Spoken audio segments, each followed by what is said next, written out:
राम राम जी भाई सारिया ने, कैसे हो आप सब। तो आज आपका है डे फर्स्ट से डे 45 तक आपको जुड़े रहना है। आपके आसपास कोई भी विद्यार्थी है जो कक्षा 10वीं में पढ़ रहा है, आपके फ्रेंड सर्कल में कोई भी 10वीं, आपका क्लासमेट हो वो भली, या आपका कोई भी रिलेटिव हो, उन सभी को ये वीडियो भेजना है और उसको कहना है कि 45 दिन तक रोज आने वाले वीडियो को हम लगातार वीडियो बनाएंगे 45 दिनों तक, और रोज का एक वीडियो अपलोड करेंगे। आपके टोटल एग्जाम में जो सवाल आने वाले हैं, टोटल की बात करें, जैसे पहले क्वेश्चन में 12 सवाल, दूसरे में 7, तीसरे में 10, ऐसे लगाकर जो भी क्वेश्चन आने वाले हैं, हर एक सवाल के ऊपर 5-5, 6 सवाल लेंगे हम, साथ साथ, या किसी पर 4 सवाल भी होंगे, और एक सवाल के 4-5 सवाल बनाकर हम कराने वाले हैं यहाँ पर आपको, और वो आपके बोर्ड में आने वाले हैं। ये मैं बताऊंगा आपको, ये देख लो। पहले मैं आपको बोर्ड का पिछले साल का पेपर बताता हूँ, इस पेपर को आप आराम से देख लो। ये सवाल है आपका कि 196 के अभाज्य गुणनखंडों में घातों का योगफल है। ये एग्जाम में सवाल आया हुआ है और मैंने सवाल पिछले साल करवाया है। आप देखो एक बार, इस वीडियो को जरा देख लो, ये रहा वीडियो।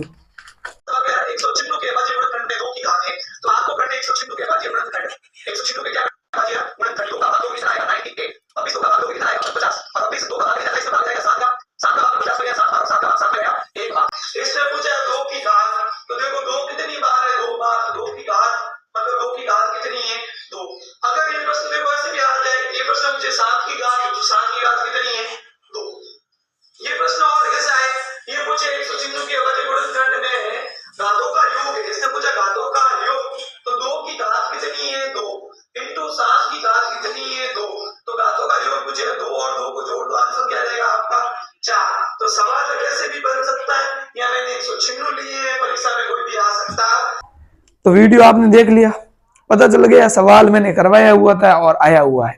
अब ध्यान रखना, ये जो मैं क्लास करवा रहा हूं इसको पूरी देखना है, और ध्यान रखना आपको अपने 3 ऐसे दोस्तों को भेजना है जो मुझे नहीं जानते हैं और जिन्होंने आज से पहले मेरा वो वीडियो कभी भी नहीं देखा हुआ, नहीं मेरा यूट्यूब चैनल देखा है, उनको आपको भेजना है और उनको कहना है आगे 3 ऐसे दोस्तों के साथ शेयर करें जिन्होंने मेरी क्लासें नहीं देखी है।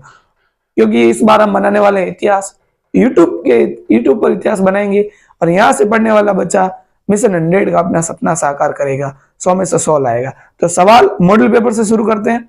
एक सवाल मॉडल पेपर का, 5-6 सवाल मेरी ओर से होंगे, उन सबको समझना है, फिर आगे बढ़ना है।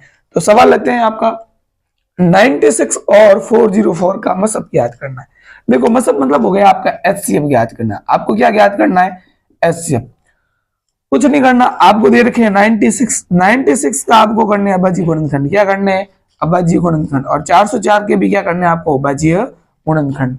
96 में आप देखोगे तो 2 का भाग जाएगा आपका 48 बार, वापिस आप देखोगे 2 का भाग जाएगा 24 बार, वापिस आप देखोगे 2 का भाग जाएगा 12 बार, और 12 में 2 का भाग जाएगा 6 बार, 2 का भाग 6 में 3 बार, और 3 में 3 का भाग जाएगा 1 बार। आपको करने इनके अभाज्य गुणनखंड।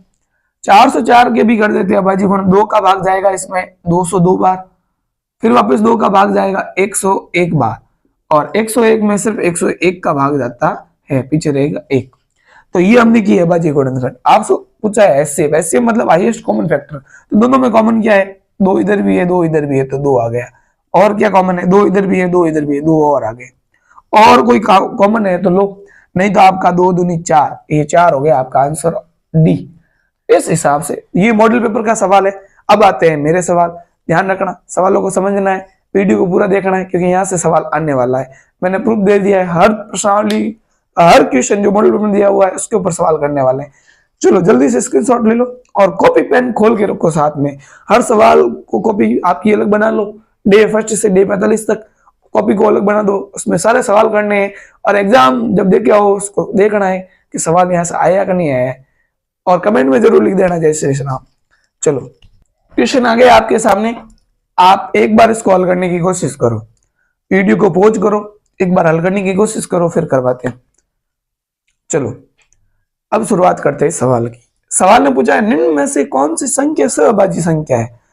इन चारों में से एक ऐसा जोड़ा है जो सहअभाज्य संख्या है। पहली चीज तो सर, सहअभाज्य संख्या होती क्या है?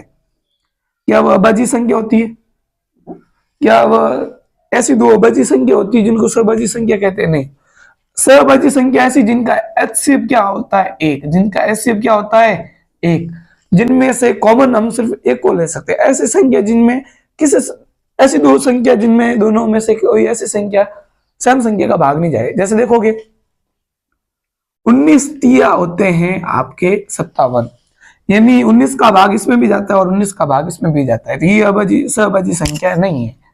इनको देखोगे आप तो 5 में 5 का भाग जाता है और 15 में भी 5 का भाग जाता है, तो ये भी आपकी सहभाज्य संख्या है, नहीं है। इनको देखोगे आप, वैसे ये भाज्य संख्या है लेकिन भाज्य संख्या का सहभाज्य संख्या से कोई लेना देना नहीं है। सहभाज्य संख्या अलग है, भाज्य संख्या अलग है, भाज्य संख्या अलग है सॉरी, और अभाज्य संख्या अलग है। और सहभाज्य संख्या जिनका एचसीएफ क्या आना चाहिए, एक, यानी उनमें से कोई उभयनिष्ठ नहीं आना चाहिए। अब देखो 9 और 13 दोनों संख्याओं में ऐसी कोई संख्या है जिसका भाग जा रहा है, किसी का नहीं जाता, सिर्फ एक का जाता है, तो ये आपकी दोनों कैसी संख्या है, सहभाज्य संख्याएं हैं। और यहाँ देखोगे तो दोनों में 31 का भाग जा रहा है, 31 का भाग 31 में एक बार और 31 का भाग 93 में 3 बार। तो ऐसा कोई सवाल आ जाए आपके पास में कि निम्न में से कौन सी सहभाज्य संख्या है, तो आपको ध्यान रखना है ऑप्शन बदल सकते हैं, संख्या चेंज हो सकती है। आपको ध्यान रखना है कि जिनमें सिर्फ एक का भाग जाता हो, ऐसी संख्या जिनमें सिर्फ एक का भाग जा रहा हो, किसी और का भाग नहीं जा रहा हो, वे संख्या सहभाज्य संख्या है। चलो अब बढ़ते हैं दूसरे सवाल की ओर। चलो इस सवाल को करने की कोशिश करो, एक बार आप वीडियो को पॉज करो, फिर आगे करते हैं सॉल्यूशन। चलो सॉल्यूशन करते हैं, ट्राई कर दिया आपने, आंसर आगे, अब देखते हैं आंसर क्या आ रहा है। 672 के अभाज्य गुणनखंडों में 2 की घात है, तो 672 के करने अभाज्य गुणनखंड, क्या करने हैं, अभाज्य गुणनखंड। चलो 2 का भाग दोगे, 6 में गया 3 बार और 72 में गया 36 बार, 2 का भाग दोगे आप, 3 में गया 1 बार, पीछे बचा 1, 13 हो गए, 13 में जाएगा 6 बार, पीछे बचे 1 और 6 16, 16 में जाएगा 8 बार, वापिस 2 का भाग देते हैं, 16 में गया 8 बार और 8 में गया 4 बार, 2 का भाग वापिस दे रहे हैं, 42 बार जाएगा, 2 का भाग दोगे 21 बार। अब 21 में आपको पता है 2 का भाग नहीं जा रहा है, तो आगे नहीं करना है, हमें करना है स्मार्ट वर्क 45 दिनों तक, ठीक है। तो ध्यान रखना 2 की घात पूछी इसने, तो 2 की घात कितनी है, 1 2 3 4 और 5, ऑप्शन आपका ए क्या है, राइट। जल्दी से फटाफट कॉपी में नोट करो, बढ़ते हैं अगले सवाल की ओर। चलो सवाल आपके पास में दे रखा है, सवाल कह रहा है कि अभाज्य संख्या के कुल गुणनखंडों की संख्या होती है। अभाज्य संख्या क्या होती है, पहली चीज तो ये अभाज्य संख्या आपको आना चाहिए वह संख्या जिसमें सिर्फ एक का और उसी संख्या का भाग जाए, वह संख्या जिसमें सिर्फ एक का और उसी संख्या का भाग जाए। जैसे मान लो 5 होगी, 5 में सिर्फ 5 का भाग जाता है और 1 का भाग जाता है, 7 होगी, 7 में सिर्फ 7 का और 1 का भाग जाता है। ऐसी संख्या जिसमें खुद का और 1 का भाग जाता है वह संख्या वो कहलाती है अभाज्य संख्या। अब इसके कुल गुणनखंड क्या होते हैं, तो मुझे बताओ 5 में 5 का भाग जा रहा है और 5 में 1 का भाग जा रहा है, अगर मैं इसके गुणनखंड करूं तो क्या आएगा, 5 × 1 आएगा, क्योंकि 1 हर संख्या के गुणे में होता है। जैसे 7 के गुणनखंड क्या होंगे, 7 × 1, तो इसके कुल गुणनखंड कितने हो रहे हैं आप देखो, 1 ये और 1 ये, तो कोई भी अभाज्य संख्या हो उसकी कुल गुणनखंडों की संख्या कितनी होगी, 2 होगी, एक वह संख्या और साथ में एक क्या है, 1। चलो जल्दी से इसको नोट करो, बढ़ते हैं अगले सवाल की ओर। अगला सवाल है आपके पास में 2 अभाज्य संख्याओं का मसब है। देखो अभी मैंने 2 अभाज्य संख्या ली आपके सामने, 5 और 7 उनको ट्राई किया था, अब उससे आप इस सवाल को हल करने की कोशिश करो, फिर मैं आगे करवाता हूँ। चलो ट्राई कर दिया, आंसर निकाल दिया, अब लेते हैं 2 अभाज्य संख्याओं का मसब याद करना है, तो कोई भी 2 अभाज्य संख्या ले लो। जैसे मैंने अभी ली थी 5 और मैंने क्या ली थी 7, अब बताओ 5 के गुणे में क्या है 1, 7 के गुणे में क्या है 1, इन दोनों में से कॉमन क्या आ रहा है, 1 आ रहा है, तो ऐसे आपका क्या होगा, मसब क्या होगा आपका 1 होगा। चलो जल्दी से नोट करो। चलो देखो बोर्ड में छपने वाला सवाल है, ध्यान रखना, अच्छी तरीके से समझना है। 15 18 12 का लसब होगा, इनमें से कौन सी संख्या है जो इसका एलसीएम होने वाला है, जल्दी से ट्राई करो, फिर मैं करवाता हूँ। चलो ट्राई कर दिया आपने, देखो लोएस्ट कॉमन मल्टीप्लाई, ठीक है, क्या होगा इसका एलसीएम, ठीक है। चलो एलसीएम ज्ञात करते हैं, दो तरीके ज्ञात करने की। पहला तरीका तो आप देखो इन तीनों संख्याओं में किसका भाग जा रहा है, इन तीनों पहाड़े में, इन तीनों के संख्याओं के पहाड़े में ये आते हैं कि नहीं आते, चलो इन तीनों के पहाड़े में 3 तो नहीं आता है, तो ऑप्शन ये तो कट ही है सीधा सीधा। चलो देखो 15 के पहाड़े में 90 आते हैं, 18 के पहाड़े में 90 आते हैं, लेकिन 12 के पहाड़े में 90 नहीं आते, चलो ये ऑप्शन भी हो गया आपका कट।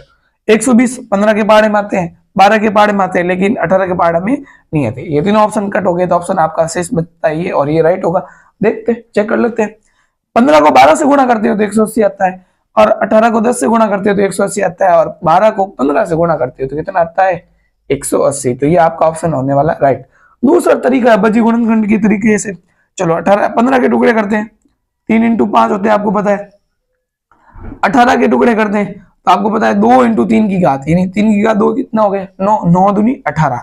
12 के टुकड़े करते हैं तो आगे जाएगा आपके पास में 2 की घात 2 इंटू 3, ये 2 की घात 2 4, 4 तिया 12। चलो आपको ज्ञात करना है एलसीएम। क्या ज्ञात करना है? एलसीएम। सेकंड तरीका है, देखो अच्छी तरीके से। पहले देखो इनमें से कॉमन क्या है, तीनों में कॉमन है भाई 3, तीनों में कॉमन क्या है 3। और 3 एलसीएम में ध्यान रखना कॉमन तो लेते हैं लेकिन बड़ी घात लेते हैं, तो बड़ी घात यहाँ क्या है 3 की घात 2। चलो उसके बाद शेष बचा, इन दोनों में देखो क्या है 2, इधर भी 2 इधर भी, तो बड़ी घात क्या है 2 की घात 2, तो 2 की घात क्या आ जाएगी 2। पीछे क्या बचा हुआ है, पीछे 5 बचा हुआ है तो 5 आ जाएगा। चलो इन संख्याओं का गुणा करते हैं। 3 की घात 2 होती है आपका 9 और 2 की घात 2 होती है आपके 4, इंटू क्या हो गया 5, चारों पंजे कितने हो गए 20, और 20 को 9 से गुणा करोगे तो आपका आ जाएगा 180। जल्दी से लाइक करो, कमेंट करो, शेयर करो जल्दी के साथ सभी दोस्तों से। आगे बढ़ते हैं नेक्स्ट क्वेश्चन की ओर। बोर्ड 2024 में आने वाला सवाल जल्दी से ट्राई कर दो, क्या रहा आंसर ट्राई करो फटाफट। चलो ट्राई कर दिया है, अब करते हैं सवाल को हल। इसमें मुझे निम्न में से परिमेय संख्या कौन सी होती है? आपको पता है जिसके ऊपर वर्गमूल संख्या होती है वो परिमेय संख्या नहीं होती, लेकिन जिस संख्या का वर्गमूल निकलता है पूर्ण वर्ग संख्या है कोई संख्या, तो वो हमेशा परिमेय संख्या होगी। चलो ऑप्शन दे रखे हैं 4, इनमें से कोई नहीं है। आपको पता है ये पाई हमेशा अपरिमेय संख्या होती है। पाई कैसी होती है? अपरिमेय संख्या। तो ये तो आपके पास में जो ऑप्शन है वो तो हो गया है गलत, यानी परिमेय संख्या नहीं होगी। इन दोनों में से देखते हैं कौन सी होगी, इन दोनों में से ध्यान रखना। चलो यहाँ दे रखा है 0.09, यहां से जैसे पॉइंट हटेगा आपके बट्टे में आएंगे 2 जीरो। कितने आएंगे? 2 जीरो। अब पता है आपको ये संख्या हो गई है 9/100। कितनी हो गई है? 9/100। और आपको पता है 9 का जो वर्गमूल होता है वो होता है 3 और 100 का जो वर्गमूल होता है वो होता है 10। तो ये आपके पूर्ण वर्ग संख्या बन जाएगी 3/10। 3/10 का स्क्वायर करोगे तो 9/100 आ जाएगा, और 9/100 का मान कितना आएगा, यानी ये आपकी परिमेय संख्या, ये आपकी कैसी संख्या है? परिमेय। चलो आगे हल करने का सकता नहीं, जल्दी से लाइक करो, शेयर करो, सभी के साथ शेयर करना है, अपने जो भी 10वीं क्लास में पढ़ रहा है फ्रेंड उनके साथ। चलो ध्यान दो, सवाल आने वाला है। क्वेश्चन ए तथा 12 का एलसीएम दे रखा है 180 और एचसीएफ दे रखा है 3। आपको ज्ञात करना है ए का मान। चलो क्या होता है ध्यान रखना, आपको पता है दो संख्या होती है, एक ये ए है और ये, दो संख्याओं का गुणनफल जो होता है एचसीएफ इंटू एलसीएम के बराबर होता है। एचसीएफ इंटू एलसीएम के क्या होता है?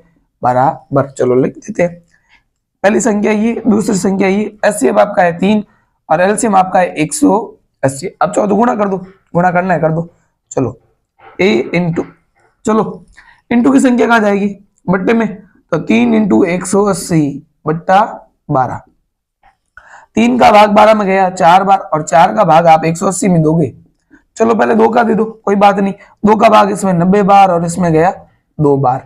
अब इस 2 का भाग 2 90 में के अंदर 45 बार, कितनी बार जाएगा?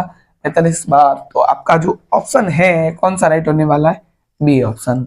जल्दी से सभी के साथ अपने जो भी फ्रेंड है उनके साथ शेयर कर दो, सभी फ्रेंड के साथ, और कमेंट में एक बार आपको लिखना है जय श्री राम, जरूर लिखना है ये, और अपने फ्रेंड को बोलना है। कमेंट से पूरा भर जाना चाहिए कमेंट बॉक्स, जय श्री राम से सभी लिखोगे। जो भी वीडियो देख रहा हो सभी को लिखना है जय श्री राम, और अपने फ्रेंड के साथ सभी के साथ भेज दो, जल्दी से भेजो वीडियो को।